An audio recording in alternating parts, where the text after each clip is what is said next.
और आज भारतीय जनता पार्टी ने पहले ही दिन संविधान का उल्लंघन करने का काम किया कि 8 बार लगातार सांसद रहे के सुरेश को इंटरिम स्पीकर नहीं बनाया गया।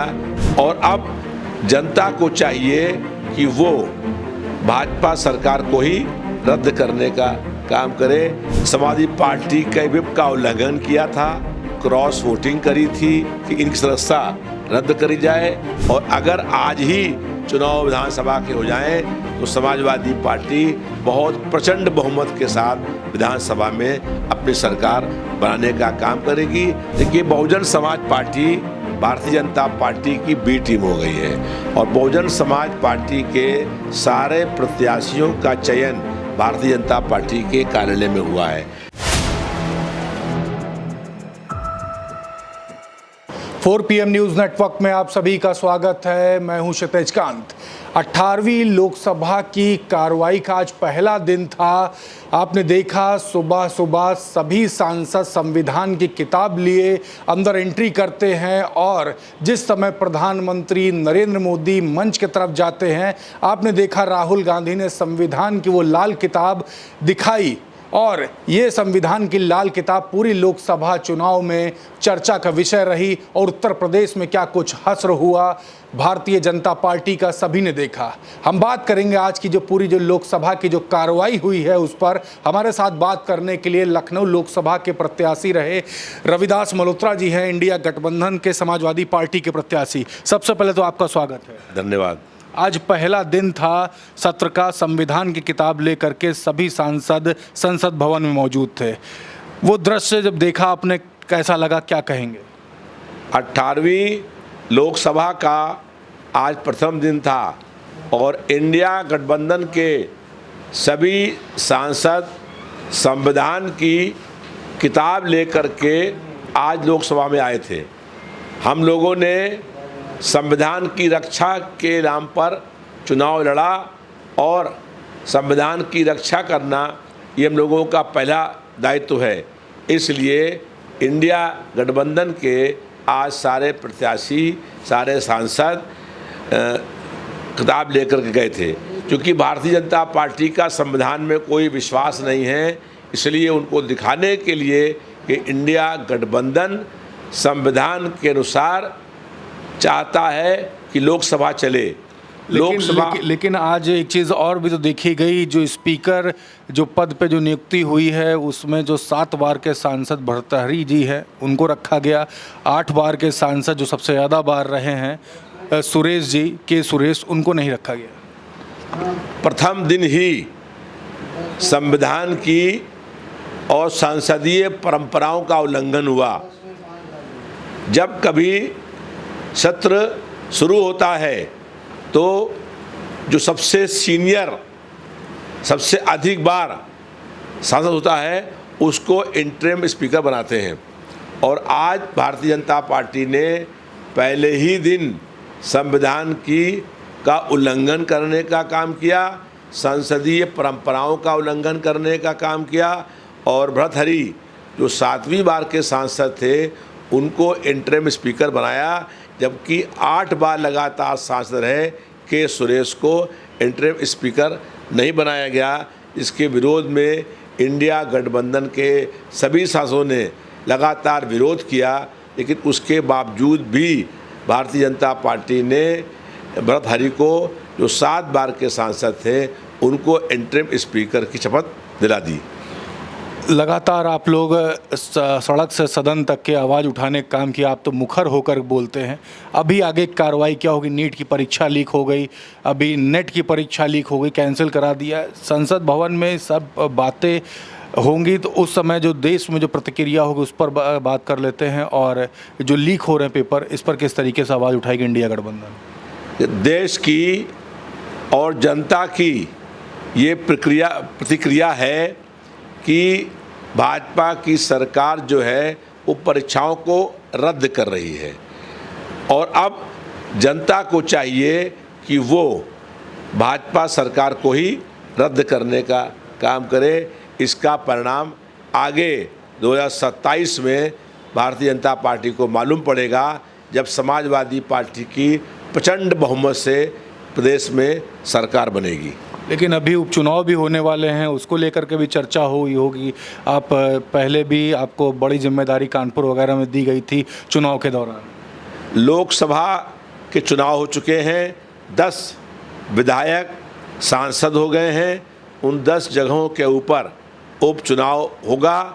हम लोगों का ये प्रयास रहेगा कि 10 सीटों पर समाजवादी पार्टी का प्रत्याशी जो चुनाव लड़े वो चुनाव जीते। लेकिन इंडिया गठबंधन की अगर बात हो रही तो कांग्रेस भी सीटें मांगेगी। इंडिया गठबंधन जो है लोकसभा चुनाव के लिए हुआ था, विधानसभा चुनाव के लिए फिर आपस में बैठ कर के बातचीत होगी। हम लोग ये चाहते हैं कि गैर भाजपाई वोटों के बंटवारे को रोका जाए और सब लोग मिल कर के चुनाव लड़ने का काम करें। कई विधायक ऐसे भी थे जो बागी हुए थे, आपसे पिछली बार भी चर्चा हुई थी तो नाराज़गी आपने व्यक्त की थी, और अखिलेश यादव इस समय बिल्कुल फायर के मूड में हैं। जिन लोगों ने समाजवादी पार्टी के व्हिप का उल्लंघन किया था, क्रॉस वोटिंग करी थी, और उन लोगों को हम लोगों ने लिख के दिया स्पीकर को कि इनकी सदस्यता रद्द करी जाए, और जो उपचुनाव होने हैं उन्हीं के साथ वो विधानसभाओं के चुनाव भी कराए जाएं जिन लोगों ने दल बदल करने का काम किया था। दल बदल कानून के तहत जो भी विधायक थे उनका भी सदस्यता रद्द होनी चाहिए और वहाँ पर भी फिर से उपचुनाव होने चाहिए।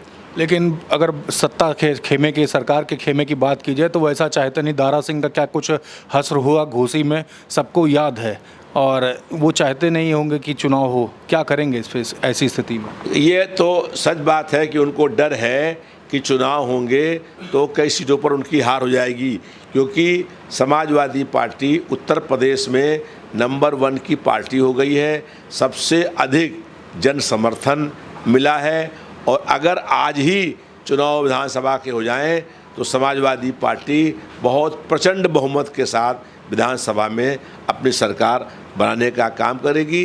भारतीय जनता पार्टी डर के कारण ही हो सकता है सदस्यता रद्द न करे, संविधान का उल्लंघन करे, दल बदल कानून के तहत सदस्यता रद्द न करे, ये हो सकता है क्योंकि भारतीय जनता पार्टी का संविधान में कोई विश्वास नहीं है। एक प्रश्न और, समाजवादी पार्टी या इंडिया गठबंधन की उत्तर प्रदेश में मजबूती काफ़ी हो गई है। आप विधायक भी हैं इस समय मध्य विधानसभा से, चुनाव भी लड़ा, अपने आगे का विज़न क्या देखते हैं? उत्तर प्रदेश में अखिलेश यादव का क्या होगा या इंडिया गठबंधन का क्या होगा? क्योंकि इस समय सबसे ज़्यादा अगर महंगाई और बेरोजगारी की बात की जाए, पूरा सारा मुद्दा चुनाव के समय यही सब था। विज़न क्या देख रहे हैं? जनता के मुद्दों को लेके, जन समस्याओं को लेकर के, महंगाई, बेरोजगारी, भ्रष्टाचार, बहन और बेटियों की सुरक्षा के सवाल को लेकर के समाजवादी पार्टी सड़क से लेकर के और सदन तक संघर्ष करने का काम करेगी। हम लोग मजबूती के साथ विधानसभा के अंदर सरकार के खिलाफ मोर्चा खोलने का काम करेंगे और ज़बरदस्त विरोध करने का काम होगा। नेताजी, एक आखिरी प्रश्न ले लें। ये पूरे चुनाव भर में बसपा ने अकेले चुनाव लड़ा, कल के दिन आकाश आनंद की वापसी भी हुई है, और सबसे ज़्यादा अगर कहीं नुकसान अगर विधानसभा चुनाव में अगर किसी ने किया था समाजवादी पार्टी का, तो माना जाता रहा कि बसपा ने किया है। और इस समय देखा जा रहा है कि इस बसपा की भी जो नींव है वो कहीं ना कहीं चरमराई है। आगे आने वाले समय में क्या स्टैंड देखते हैं? देखिए, बहुजन समाज पार्टी भारतीय जनता पार्टी की बी टीम हो गई है, और बहुजन समाज पार्टी के सारे प्रत्याशियों का चयन भारतीय जनता पार्टी के कार्यालय में हुआ है। बहुजन समाज पार्टी की जो 4 बार की मुख्यमंत्री हैं वो ईडी, सीबीआई और इनकम टैक्स से इतना डर गई हैं कि वो भारतीय जनता पार्टी के खिलाफ कुछ भी बोलने की उनके साहस और हिम्मत नहीं है। इसलिए उनका सारा वोट हमारी पार्टी में शिफ्ट हो गया, और जो उनके नेता थे चले गए भाजपा में। बीएसपी का जन आधार उत्तर प्रदेश में समाप्त हो गया है। विधानसभा में एक विधायक अपने दम पर जीत करके आया, और लोकसभा में बहुजन समाज पार्टी 0 हो गई है, और उसका कोई भी जन आधार नहीं है।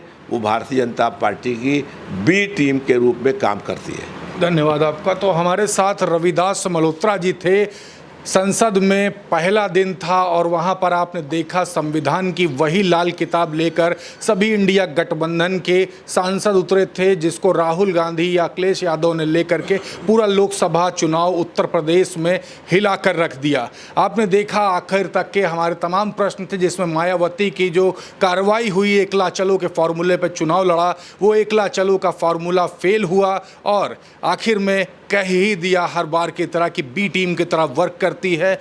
और पब्लिक के बीच में क्या कुछ माहौल था मायावती को लेकर के आपने भी देखा। और जो दलित वोट बैंक की जो राजनीति करती हैं, पीडीए का फॉर्मूला कहीं ना कहीं मायावती के ऊपर भारी पड़ा, वोट शिफ्ट हुए और उत्तर प्रदेश में एक तरफा इंडिया गठबंधन की मजबूती हुई है। आपको सारी रिपोर्ट पहुंचाता रहूंगा, जुड़े रहिएगा 4 PM न्यूज़ नेटवर्क के साथ। ग्राउंड रिपोर्ट के लिए मैं हूं क्षितिज कांत, कैमरा पर्सन शुभम के साथ। धन्यवाद।